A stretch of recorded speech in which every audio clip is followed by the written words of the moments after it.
Hi everyone, here we are with the first translation in the Turkish language of the book Groundwater in Our Water Cycle. And the world needs water, groundwater.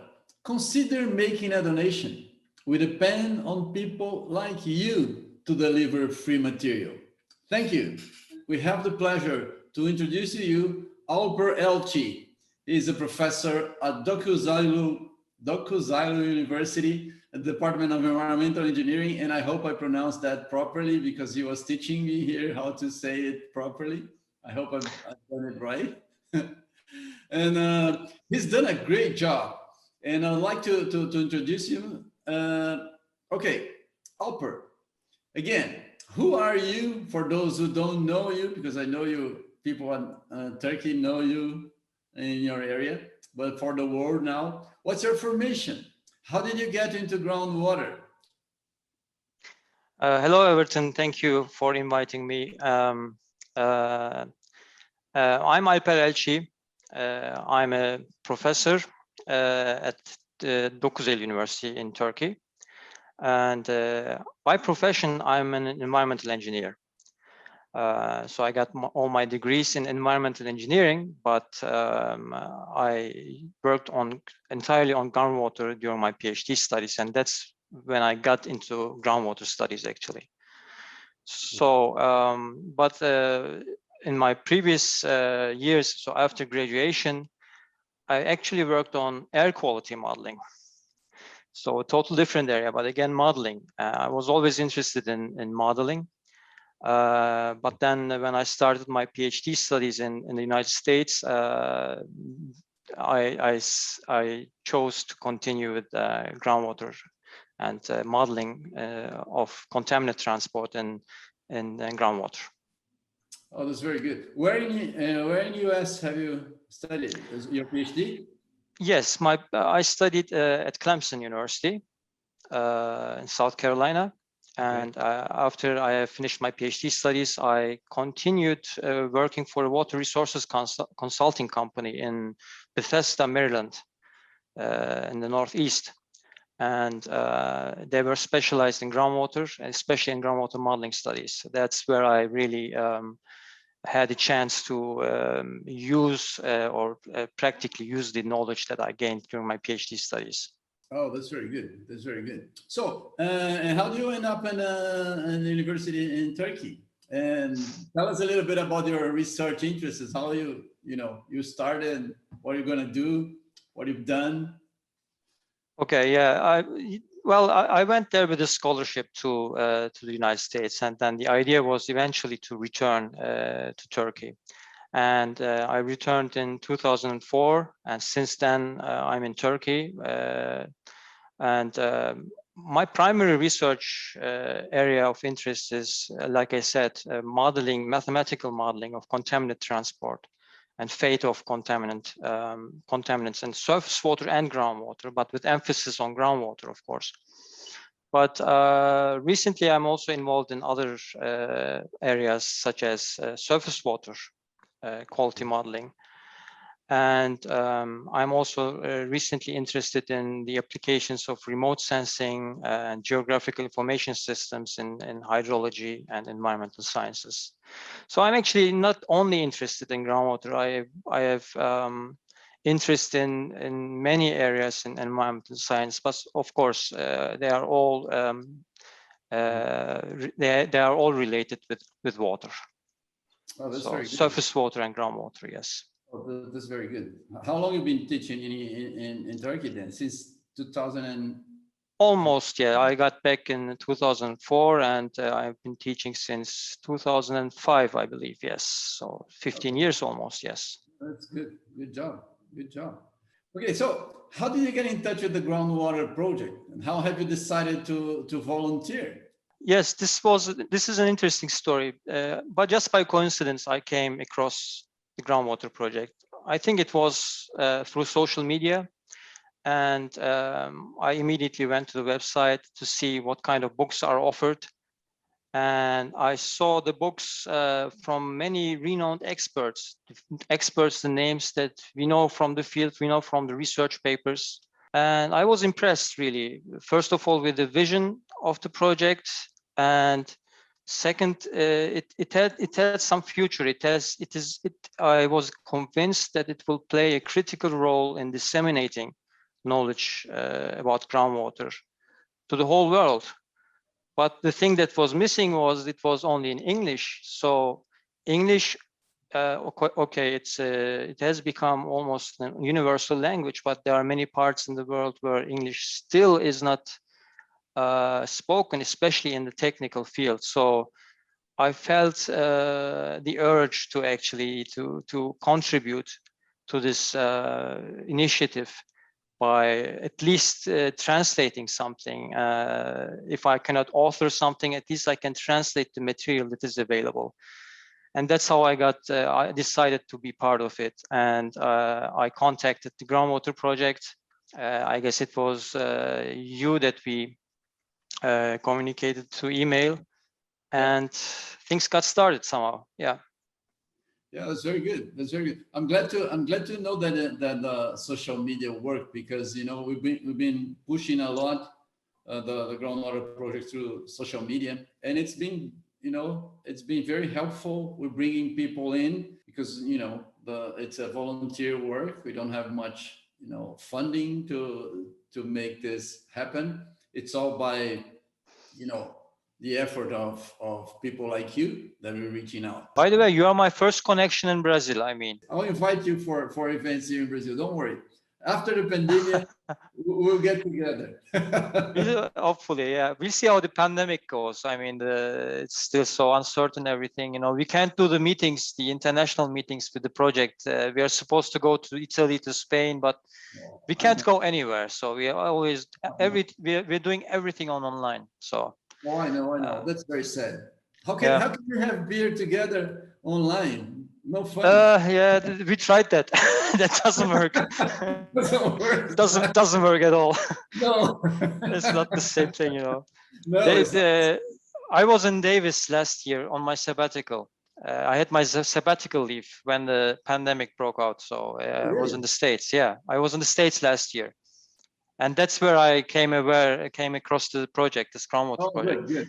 And I mean, we were locked down. I mean, we were at home. I'm on my sabbatical, but I can't go anywhere. I can't meet people. I can't do anything. And everything is arranged online. Social hours are arranged online. Happy hours are arranged online. But I attended to one or two of them, and then this is ridiculous. I thought this doesn't work. No fun. I agree with you. No, but so yeah. Well, after I got my first jab of vaccine last week. Oh, you did? Yeah. So congratulations. I'm still waiting. You're younger though. That's why. Well, I'm 48 years old, but it's supposedly the faculty members, university teachers, and everyone, professors. We are now. It's our turn now, officially, but we are still waiting. There's no vaccine supply problem, but it's like everywhere. It's the same here. Yeah, I know. But it will change in a few months, and then there will be a lot of vaccines. Too many, maybe. I hope. Yeah. So I totally agree with you with translation. I'm from the very beginning. I'm one of the persons who wanted to have this translation. Like you, I'm not a native English speaker, right? So I do know the importance of learning in your own language. That's very, very important. It's much easier for students. It's much more effective. So for you, what's the importance of translation in science? That's a more philosophical question, maybe. It is important because the obvious reason is probably disseminating of knowledge to a wider audience. This is the obvious reason. You can reach the material to many parts of the world if you're translating it, because there are so many languages, different languages spoken. Some are being spoken widely, some are not that much spoken. But But the second reason I would think of is maybe there's a benefit for the language itself, because you can expand the vocabulary of the language probably. I mean, this helps a lot, because if you start thinking about technical terms, about how to translate it, you start getting into the very roots of that word. And also you get to reach also some other knowledge related to that topic. So it has certain benefits when you translate it, and also communication. I guess that's the other part: oral communication or written communication. So it helps a lot if you translate the material, but not only from English, of course. There may be some hidden gems written in other languages, maybe, which are not discovered yet. So they have to be maybe translated into English as well. I totally agree with you. I totally agree with you. I think that science actually enlarged the language. You know, so it's good to have new vocabulary, because science creates vocabulary, creates terms, and that's very important. So I think it is a good practice to have science translated. I'm with you on that. Perfect.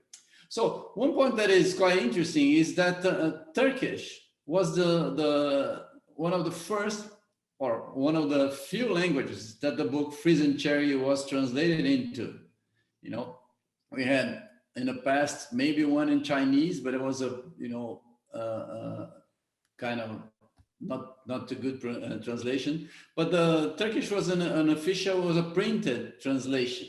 Okay, and today, since I'm coordinating these translations of the books, I see that that Turkish is one of the language that has more that offer more volunteers to translate into. Of course, we have many into Portuguese, because Portuguese is a language spoken by many people, Spanish and Arabic also. But Turkish, it's impressive how many volunteers from Turkey we have. Would you have any idea why is that? You know, it's, of course, that is very welcome, very welcome. And some of some of the translators I became friends already, so which is very good too. So go, please. Yeah. This is interesting.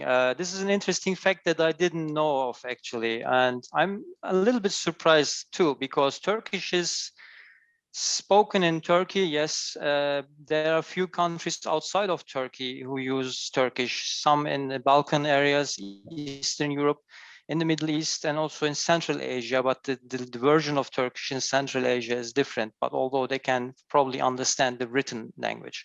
One of the reasons that I can think of is maybe the textbooks, technical textbooks written in Turkish are really hard to come by, especially in specialized topics. So, for example, in general science topics, there are, of course, a lot of textbooks, but in specialized topics, I don't think that there are too many textbooks written in Turkish, and there is some demand for Turkish textbooks, especially in the universities, because we want to offer our students some textbooks. We want to recommend them some resources where they can expand their knowledge, not only from the classes, but by reading. And for that, if the instruction language is in Turkish, you have to offer them Turkish written books. Therefore, there is a demand, I guess. Also, there are many people and many researchers, many scientists living in Turkey who are proficient in English. Either they have studied in the States or they have somehow improved themselves by learning English, by reading papers, textbooks.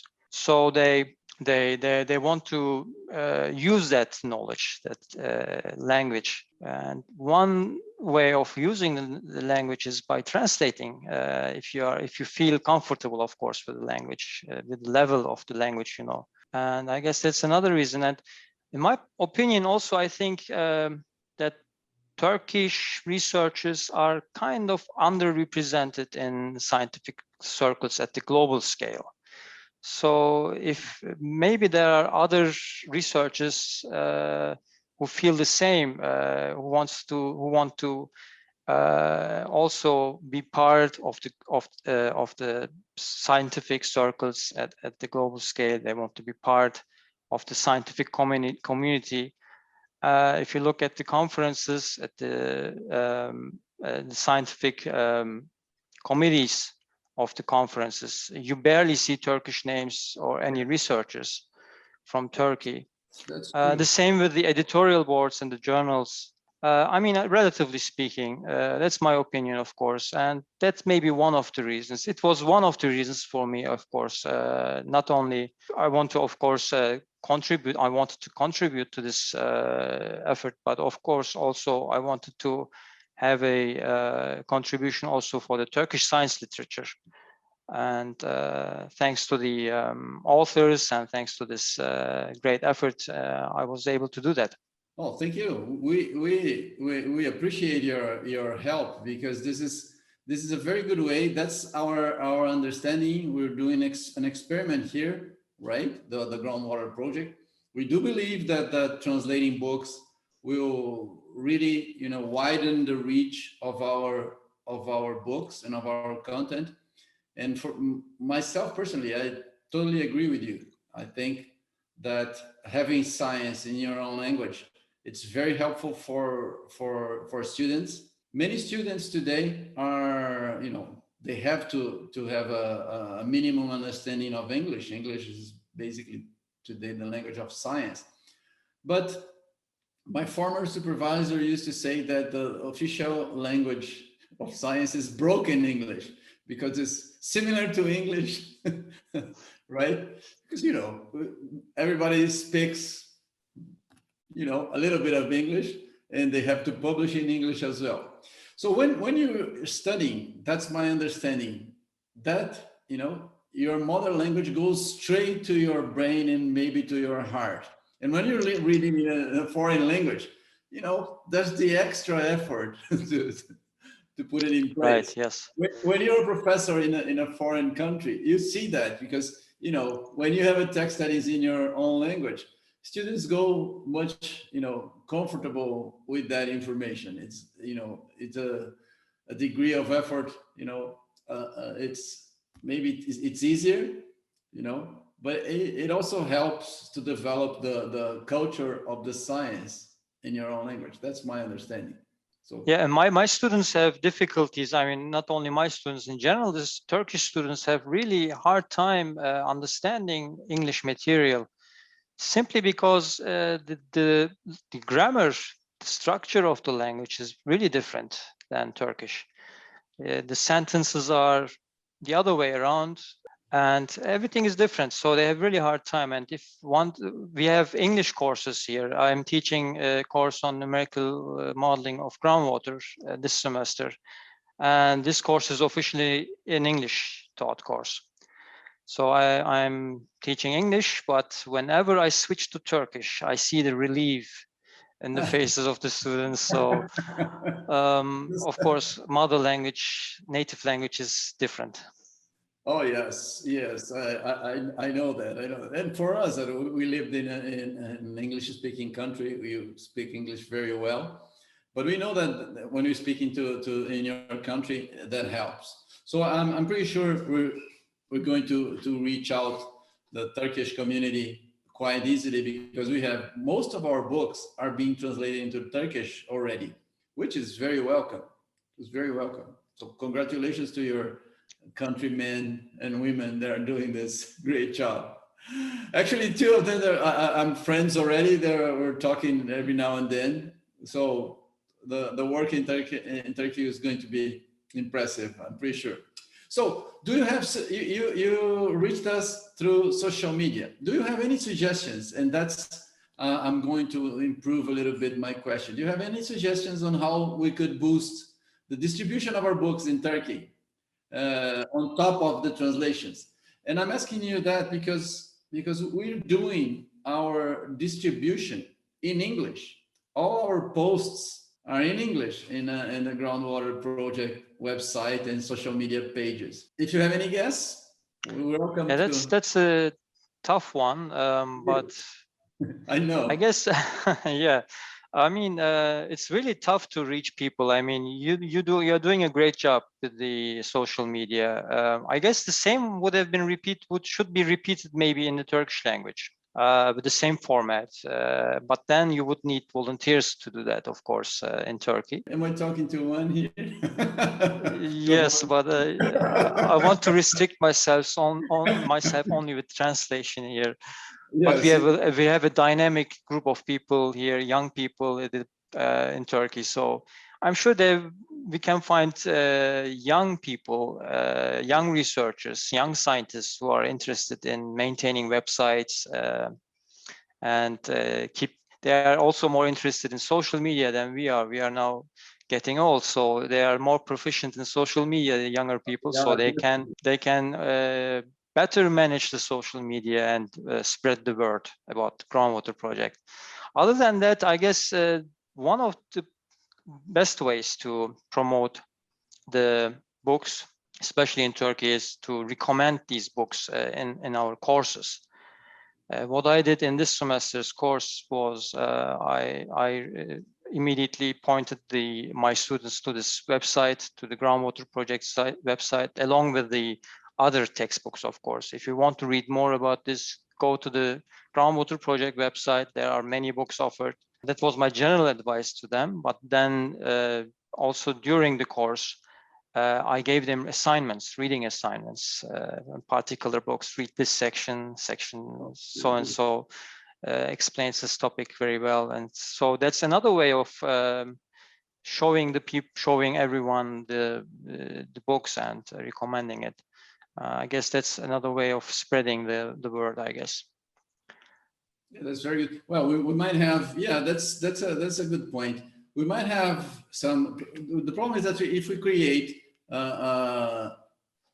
like a social media page in in Turkish, we'll have someone, we need someone, or a group of people that could help posting in Turkish. Translating posts, I think it's very easy because it's very short and it's very informal. That could be a way of spreading the news, because people could go. In a few months, I believe we'll have more books published in Turkish.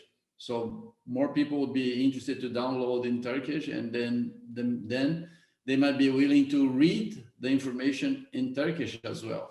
I mentioned Turkish, but any other languages will have the same experience. I'm just pushing you because you're one of the first to finish the translation. So yeah, I'm happy to be one of the first. In fact, in our first communication, it was back in September last year when I first wrote to you about that. And there I heard that I was the second. It was the second offer for the translation. So I was kind of surprised and also happy to hear that. But now I'm extra happy to hear that there are many other Turkish volunteers who stepped up. For the translation. There are many. Yeah. There are many. Actually, you were in the same time with a Brazilian that translated into Portuguese. So you handed the book in the same day. That was quite a coincidence. But you arrived second, and you actually finished the whole thing first, the interview at least. So it's very welcome. Very welcome. That's why you're on the spot. You're answering some tough questions here, because we have to learn with you. And one of the things that it is important that people learn when you're translating, you're participating into the project because you're doing, you're offering a lot of your time. But it's thinking on how this could be improved in different places. Because this is something that needs a lot of bright brains like yours to help us think things, and having your community participating, because we don't know all the solutions. We just have a few ideas, but many people thinking we get better solutions. So if you could help, that would be very welcome. Yeah, another aspect of translating is also you get the possibility to review also the topic once more and to get into detail. You can refresh your knowledge that you learned during your graduate studies. You read once more again. Every now and then you look up something from a different book maybe. So it's like studying actually, and that's another benefit of doing it, of translating it. I know. Oh, well, I like translating as well. I like translating as well. And it's not only because it is a different exercise, right? Because you have to rethink. We're used to reading English when you studied your PhD in English and you produce that. You're very used to reading English and you don't translate anymore. You just keep thinking in English, right? When Right. you do the exercise to go back to your own language, it's a different exercise, isn't it? Yeah, I agree. Yeah, that was good. All right, so would you have any other suggestions for us how to help us? One thing is that I'm gonna bug you about the if you have young students that could volunteers to help us with the social media, that would be very welcome. We can make some group in Turkey. We have other translators and other professors I see there. We could do that. That would be very good. That would be very good. We could start an experiment and see how it goes, and we could reproduce that to other countries. That would be a nice idea. Yeah, I mean, that's one way of doing it, I guess. Doing the same thing, repeating the same efforts here in terms of disseminating or announcing the books, I guess. But for that, of course, I will personally also try to get some students involved into this, and if I can see some will to do it in them, and then I will talk to you about it, and we can maybe start something, a site, maybe a Groundwater Project Turkish version site. Yeah, we could have Turkey. the translation of the website. That would be something. And I don't think that's so hard to do. We don't have many things in the website. The pages. That would be a possibility, right? That it could happen. Yes, and at the global scale, I think I can't think of any other suggestions that I can provide you, because you're really doing a good job in promoting it, I think. As you have, the good thing is that like I see here, we have the Julia and Bruna that are working in the background here. They are the brains putting things together for distribution, because they know how social media work and all the internet mechanism. So I'm pretty sure you're going to find the same thing with your students, because they're good at these things, right? Exactly. We're dinosaurs. Almost. Yeah. So we still have many productive years, so hopefully. Yeah, definitely we do. But when you think about the technology goes too fast. Oh, right? yeah, definitely too fast. Yeah, it's going. We are trying to keep up. So we are trying to keep up. So do I. That's important. Yeah. Okay, so it's good talking to you. Would you have a final statement? What would you say to your Turkish readers now, and for other Turkish volunteers and people around the world? Please make your statement. Well, okay, yeah. I mean, it was really a joy. It was really fun translating it. Sometimes it was difficult, of course. Any researcher who was involved in this kind of work knows what I mean with difficulty. But I strongly recommend other Turkish fellows, other fellow researchers, to get involved in this project. And I'm glad to hear that others followed suit and did the researching, did the translation. And I definitely want to continue to be part of this Groundwater project. And maybe, who knows, there will be a second title that I can translate. Write a book. Write a book. But of course, I mean, writing a book is a different level. We have to acknowledge that. Of course, but translation is doable, and it's more doable if you do it together with someone. So probably next time, it will be probably better to do it collaborate with another translator. Oh, that's so. It was a pleasure for me to be part of this project, and I want to hopefully continue to be part of it. You will, definitely. You will. We need people like you. That was very good talking to you again, Alper. Okay. Likewise. Thank you very much. Guys, we have Alper Elçi here. He's done a great job translating a book. And you could follow his experience and his initiative and translate a book.